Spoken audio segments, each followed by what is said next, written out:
आप अपना mobile phone निकालिए, अपने मोबाइल फोन का फ्लैश लाइट कीजिए और आप इसका उद्घाटन कर रहे हैं। आप दिया जला करके यहां उपस्थित हर व्यक्ति आज इस एयरपोर्ट का उद्घाटन कर रहा है। ये आपकी अमानत है, ये आपका भविष्य है, ये आपका पुरुषार्थ है और इसलिए उसका उद्घाटन भी आपके हाथों से हो रहा है।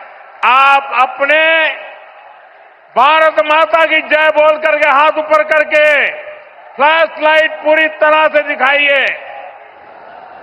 भारत माता की, भारत माता की, भारत माता की। बहुत बहुत धन्यवाद। माता की, भारत माता की, भारत माता की। उद्घाटन हो गया,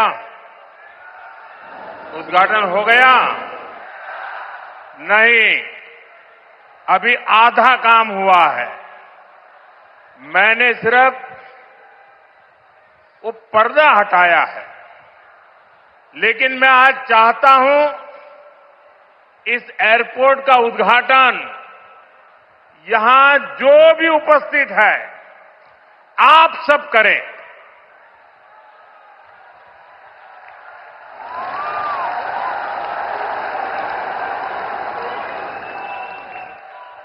और इसलिए आप अपना मोबाइल फोन निकालिए, अपने मोबाइल फोन का फ्लैश लाइट कीजिए और आप इसका उद्घाटन कर रहे हैं।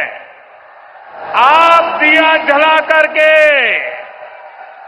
यहां उपस्थित हर व्यक्ति आज इस एयरपोर्ट का उद्घाटन कर रहा है। ये आपकी अमानत है, ये आपका भविष्य है, ये आपका पुरुषार्थ है और इसलिए उसका उद्घाटन भी आपके हाथों से हो रहा है।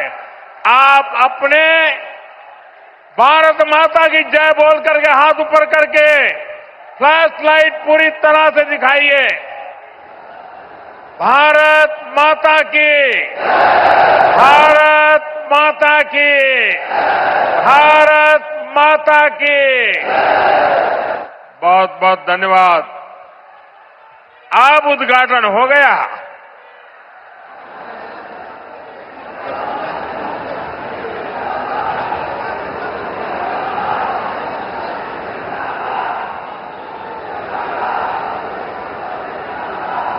उत्तर प्रदेश के राज्यपाल आनंदीबेन पटेल, यहां के मुख्यमंत्री योगी आदित्यनाथ जी, उप मुख्यमंत्री केशव प्रसाद मौर्य, ब्रजेश पाठक, केंद्रीय मंत्रिमंडल के मेरे सहयोगी श्री राम मोहन नायडू जी, पंकज चौधरी जी, ज्यूरिक एयरपोर्ट के चेयरमैन जोसेफ फेल्डर जी, अन्य मंत्रीगण, सांसद, विधायक, अन्य महानुभाव और मेरे प्यारे भाई और बहनों,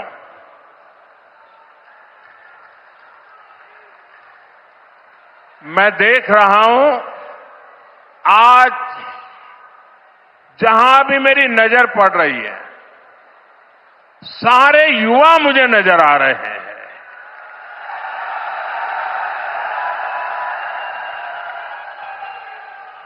उत्साह से भरे युवा हैं, जोश से भरे हुए युवा है, क्योंकि इन युवाओं को पता है कि ये जो काम हो रहा है ना, ये नौजवानों का भविष्य को नई उड़ान देने वाला काम हो रहा है। आज हम विकसित यूपी, विकसित भारत अभियान का एक नया अध्याय शुरू कर रहे हैं। देश का सबसे बड़ा प्रदेश आज देश के सबसे अधिक इंटरनेशनल एयरपोर्ट्स वाले राज्यों में से एक हो गया है। और आज मेरे लिए गर्व और प्रसन्नता के दो कारण हैं। एक तो ये है, इस एयरपोर्ट का शिलान्यास भी करने का सौभाग्य आप सबने मुझे दिया था और आप सबने इस एयरपोर्ट के उद्घाटन का सौभाग्य भी मुझे दिया। लेकिन मैंने उस सौभाग्य को आपके साथ बांट दिया और आपके हाथों से उद्घाटन करवा दिया। दूसरा, जिस उत्तर प्रदेश ने मुझे अपना प्रतिनिधि चुना, जिस उत्तर प्रदेश ने मुझे सांसद बनाया, उसकी पहचान के साथ, उस उत्तर प्रदेश की पहचान के साथ इस भव्य एयरपोर्ट का नाम भी जुड़ गया है।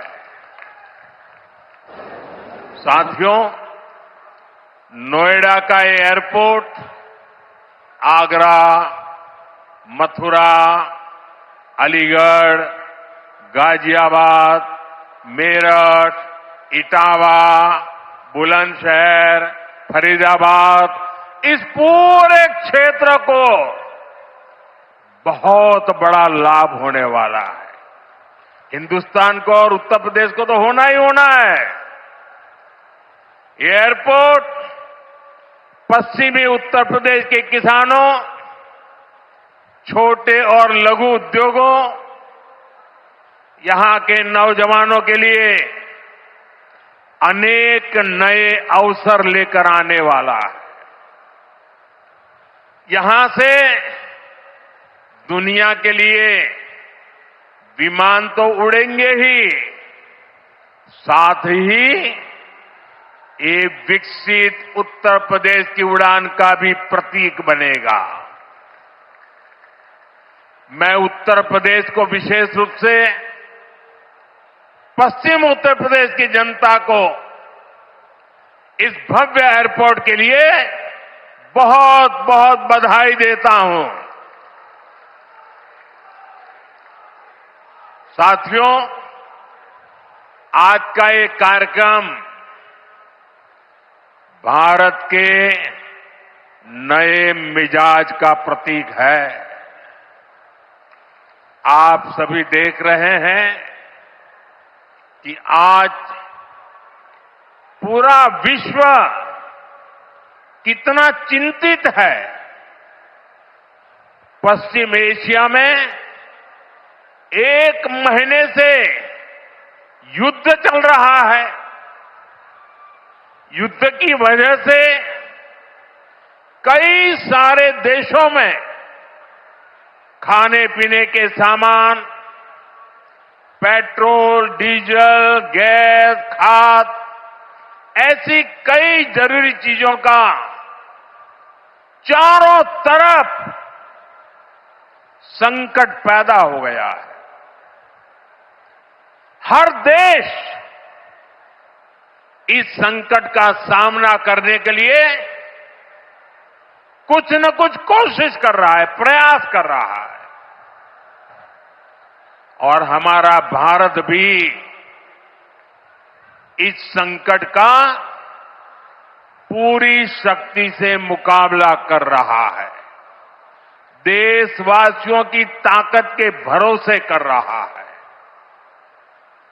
भारत तो बहुत बड़ी मात्रा में कच्चा तेल और गैस, ये जहां युद्ध चल रहा है ना, इस युद्ध से प्रभावित इलाके से मंगाता है।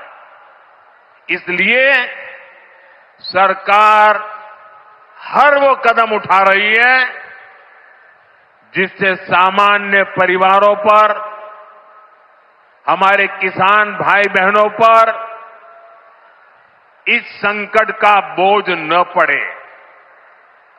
साथियों, संकट के इस समय में भी भारत ने अपने तेज विकास को निरंतर जारी रखा है। मैं सिर्फ पश्चिमी उत्तर प्रदेश की ही बात करूं तो पिछले कुछ सप्ताह में ही ये चौथा बड़ा प्रोजेक्ट है जिसका शिलान्यास या लोकार्पण हुआ है। इन कुछ ही सप्ताह में, इस दौरान नोएडा में बहुत बड़ी सेमी कंडक्टर फैक्ट्री का शिलान्यास हुआ। इसी कालखंड में देश की पहली दिल्ली मेरठ नमो भारत ट्रेन ने गति पकड़ी। इसी कालखंड में मेरठ मेट्रो का विस्तार किया गया और इतने कम समय में आज नोएडा इंटरनेशनल एयरपोर्ट का आप सबके हाथों से उद्घाटन भी हो गया। साथियों, ये सारे प्रोजेक्ट्स यूपी के विकास के लिए डबल इंजन सरकार के प्रयासों का शानदार उदाहरण है। सेमीकंडक्टर फैक्ट्री भारत को टेक्नोलॉजी में आत्मनिर्भर बना रही है। मेरठ मेट्रो और नमो भारत रेल तेज और स्मार्ट कनेक्टिविटी दे रही है और ये हमारा जेवर एयरपोर्ट पूरे उत्तर भारत को दुनिया से जोड़ रहा है। और आपने भी वीडियो में देखा, ये ऐसा एयरपोर्ट बन रहा है, हर 2 मिनट में एक जहाज उड़ेगा, हर 2 मिनट में एक जहाज उड़ेगा। पहले सपा वालों ने नोएडा को अपनी लूट का एटीएम बना लिया था, लेकिन आज भाजपा सरकार में वही नोएडा यूपी के विकास का सशक्त इंजन बन रहा है। साथियों, जेवर का ये एयरपोर्ट डबल इंजन सरकार की कार्य संस्कृति भी, इस कार्य संस्कृति का भी बहुत अच्छा उदाहरण है। अब आप सोचिए, इस एयरपोर्ट को अटल बिहारी वाजपेयी जी की सरकार ने 2003 में ही फाइल में मंजूरी दे दी थी। 2003 में आप में से बहुत होंगे जिसका जन्म नहीं हुआ होगा, बहुत वो लोग होंगे जो उस समय 25-30 साल के 35 साल के हुए होंगे और आज रिटायर्ड की हो गए,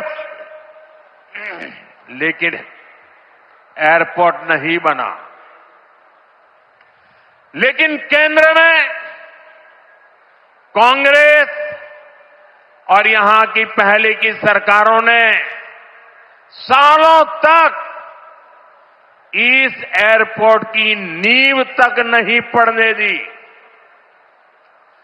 2004 से 2014 तक ये एयरपोर्ट फाइलों में ही दबा रहा। जब हमारी सरकार बनी तो यूपी में सपा की सरकार थी। शुरू के 2-3 सालों में सपा वालों ने इस पर काम नहीं होने दिया, लेकिन जैसे ही यहां भाजपा एनडीए की सरकार बनी, दिल्ली में भाजपा एनडीए की सरकार बनी, तो जेवर एयरपोर्ट की नींव भी पड़ी, निर्माण भी हुआ और अब ये शुरू भी हो गया है। साथियों, एयरपोर्ट के अलावा ये क्षेत्र देश के 2 बड़े फ्रेट कॉरिडोर्स का भी हब बन रहा है। ये फ्रेट कॉरिडोर मालगाड़ियों के लिए बिछाई गई स्पेशल पटरियां हैं। इससे उत्तर भारत की बंगाल और गुजरात के समंदर से कनेक्टिविटी बेहतर हो गई है और दादरी वो स्थान है जहां ये दोनों कॉरिडोर्स आपस में मिलते हैं। यानी यहां किसान जो उगाते हैं, यहां उद्योग जो कुछ बनाते हैं, वो जमीन से, हवाई मार्ग से दुनिया के कोने कोने तक तेजी से जा पाएगा। ऐसी मल्टी मॉडल कनेक्टिविटी के कारण यूपी दुनिया भर के निवेशकों के लिए बहुत बड़ा आकर्षण बन रहा है।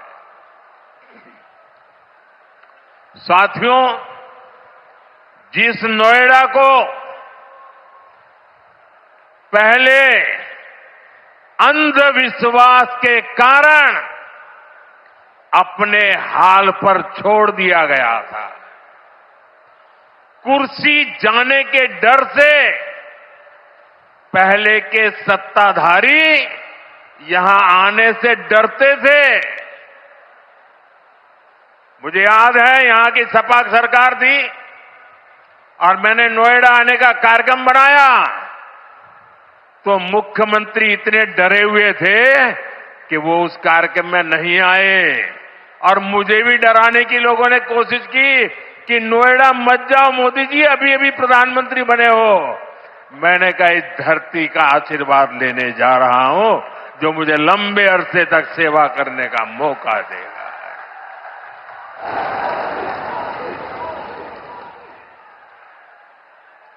अब वही इलाका पूरी दुनिया का स्वागत करने के लिए तैयार है।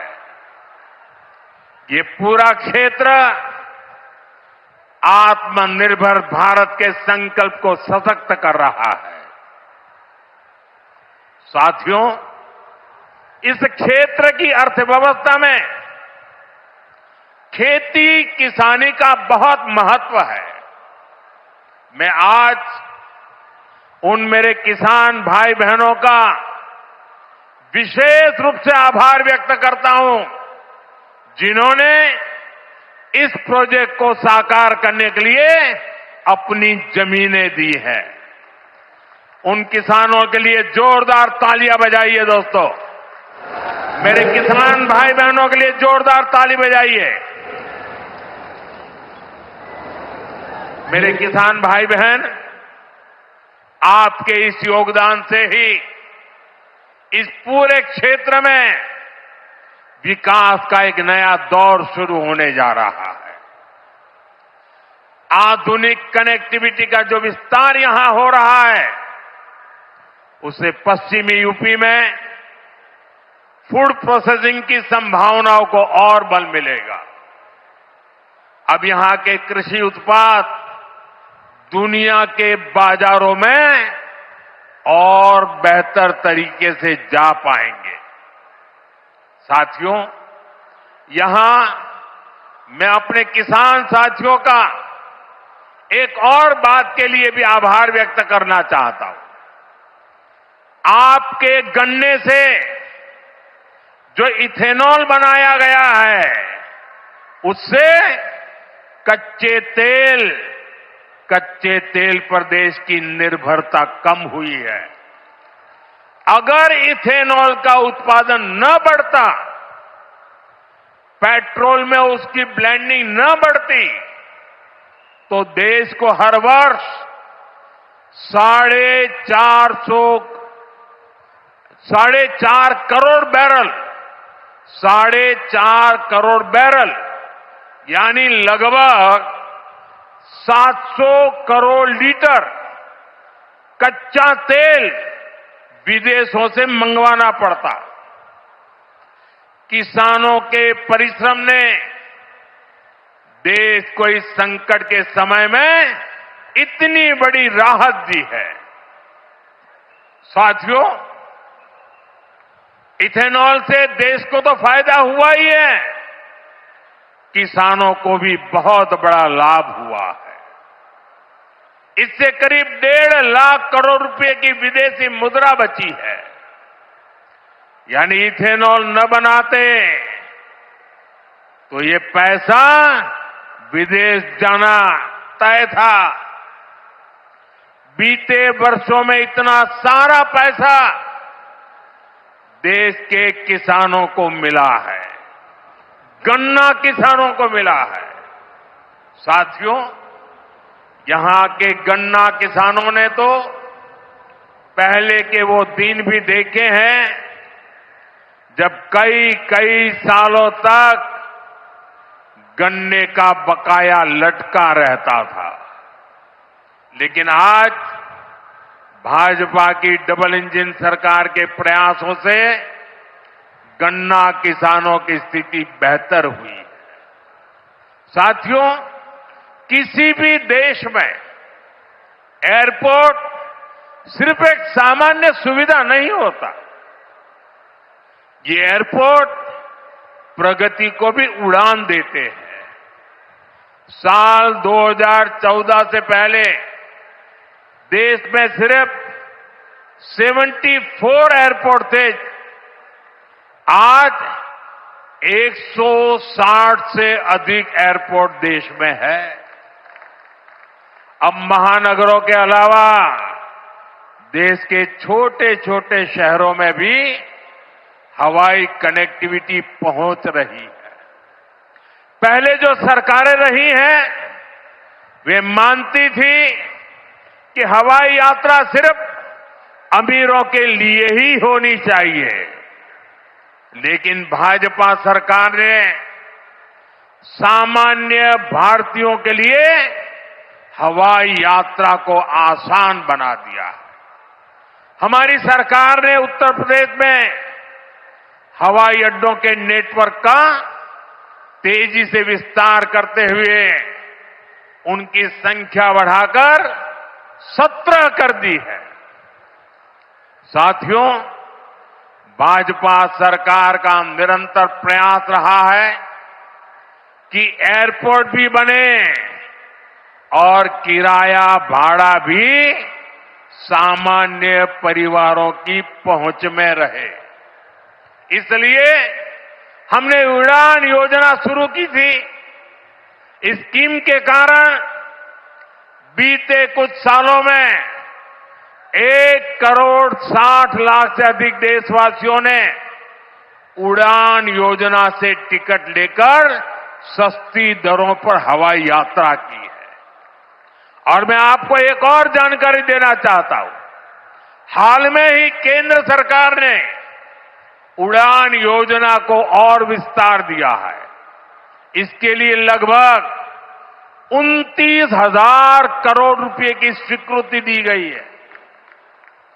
आने वाले वर्षों में इसके तहत छोटे छोटे शहरों में 100 नए एयरपोर्ट और 200 नए हेलीपैड बनाने की योजना है। यूपी को भी इससे बहुत अधिक लाभ होगा। साथियों, भारत का एविएशन सेक्टर बहुत तेजी से गति और विकास कर रहा है। जैसे जैसे भारत में नए नए एयरपोर्ट बन रहे हैं, वैसे वैसे नए हवाई जहाजों की जरूरत भी बढ़ती जा रही है। इसलिए देश की अलग अलग एयरलाइंस ने सैकड़ों नए जहाजों के ऑर्डर दिए हैं। ये जो नई सुविधाएं, नए जहाज आ रहे हैं, इनको उड़ान वाले और इसको उड़ाने वाले, इनमें सर्विस देने वाले, मेंटेनेंस से जुड़े, ऐसे हर काम के लिए बहुत बड़ी संख्या में वर्कफोर्स की जरूरत होगी। ये युवाओं के लिए बहुत बड़ा अवसर है। इसलिए हमारी सरकार एविएशन सेक्टर में ट्रेनिंग की सुविधाओं का भी विस्तार कर रही है। साथियों, आप जब अपनी कोई गाड़ी खरीदते हैं तो ये जरूर देखते हैं कि उस गाड़ी बनाने वाली कंपनी का सर्विसिंग सेंटर आसपास है या नहीं है। आप जानकर हैरान हो जाएंगे कि हमारे देश में हवाई जहाजों की सर्विसिंग यानी उनके मेंटेनेंस, रिपेयर एंड ओवरहॉल की पुख्ता व्यवस्था ही नहीं थी। भारत के 85 एयरपोर्ट 85% हवाई जहाजों को आज भी मेंटेनेंस, रिपेयर एंड ओवरहॉल यानी एमआरओ के लिए, इस काम के लिए विदेश भेजना पड़ता है।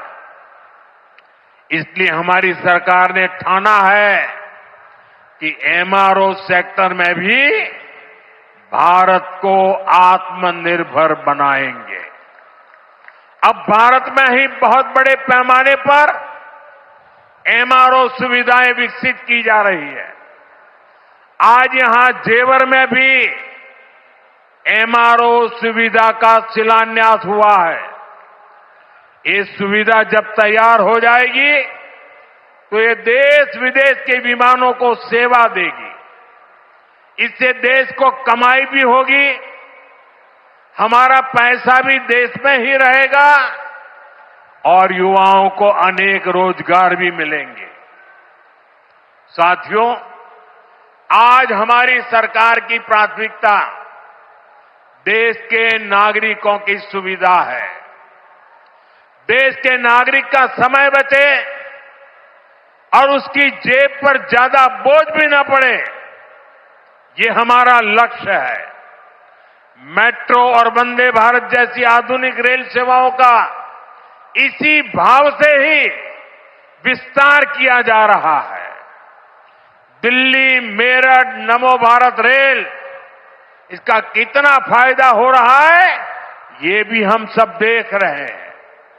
अभी तक नमो भारत 2.5 करोड़ से अधिक लोग सफर कर चुके हैं।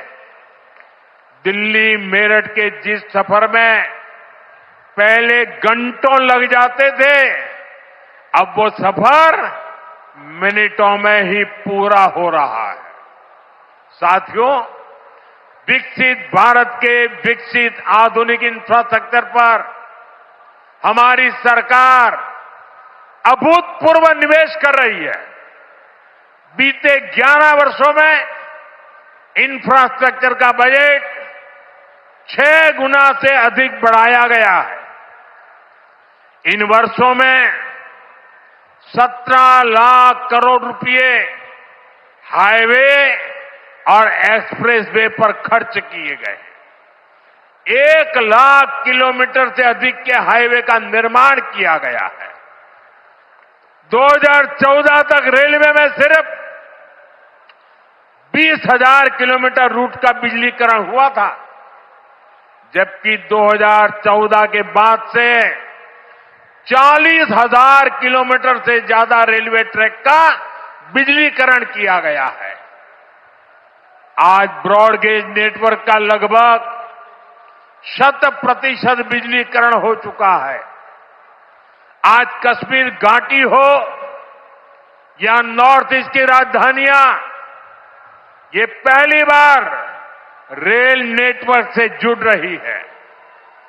पोर्ट यानी बंदरगाहों की क्षमता बीते दशक में 2 गुने से अधिक हुई है। देश में नदी जलमार्गों की संख्या भी लगातार बढ़ रही है। विकसित भारत के निर्माण के लिए जरूरी हर क्षेत्र में भारत तेजी से काम कर रहा है। साथियों, विकसित भारत बनाने के लिए सबका प्रयास बहुत जरूरी है। ये आवश्यक है कि 140 करोड़ देशवासी कड़े से कड़ा परिश्रम करें और वैश्विक संकटों का एकजुट होकर सामना करें। अभी जो युद्ध चल रहा है, इससे पैदा हुए संकट का सामना कैसे करना है, इसके बारे में मैंने संसद में भी विस्तार से बताया है। मेरी कल देश के सभी मुख्यमंत्रियों से भी लंबी चर्चा हुई है और बड़ी सकारात्मक चर्चा हुई है। मैं आज आप सभी जनता जनार्दन से फिर कहूंगा, मैं देशवासियों से फिर से कहूंगा, हमें शांत मन से, धैर्य के साथ, एकजुटता के साथ, मिलजुल करके इस संकट का सामना करना है। ये पूरे विश्व में परेशानी पैदा करने वाला संकट है। हमें अपने देश की सबसे ज्यादा चिंता करने है और यही हम भारतीयों की सबसे बड़ी ताकत है। मैं यूपी के, देश के सभी राजनीतिक दलों से भी आग्रहपूर्वक कहना चाहता हूं, विनती पूर्वक कहना चाहता हूं, इस प्रकार के संकट में ऐसी बातें करने से बचें जो देश के लिए नुकसानदायक है, जो भारतीयों के हक में है, जो भारत के हित में है, वही भारत सरकार की नीति और रणनीति है। राजनीति के लिए गलत बयानबाजी करने वाले राजनीतिक बहस में तो कुछ नंबर पा लेंगे, लेकिन देश को नुकसान पहुंचाने वाली हरकतों को देश की जनता कभी माफ नहीं करती। कोरोना के महासंकट के दौरान भी कुछ लोगों ने अफवाहें फैलाई, वैक्सीन को लेकर झूठ बोले ताकि सरकार का काम मुश्किल हो, देश को नुकसान हो। परिणाम क्या हुआ? जनता ने चुनावों के दौरान ऐसी राजनीति को नकार दिया, ठुकरा दिया। मुझे पूरा भरोसा है कि देश के सभी राजनीतिक दल भी इससे सबक सीखेंगे और देश के एकजुट प्रयासों को वो बल देंगे, ताकत देंगे। इसी आग्रह के साथ एक बार फिर से उत्तर प्रदेश को इस शानदार एयरपोर्ट के लिए बहुत बहुत शुभकामनाएं।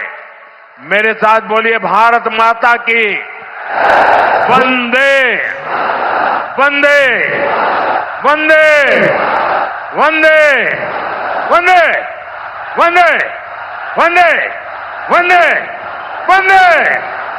बहुत बहुत धन्यवाद।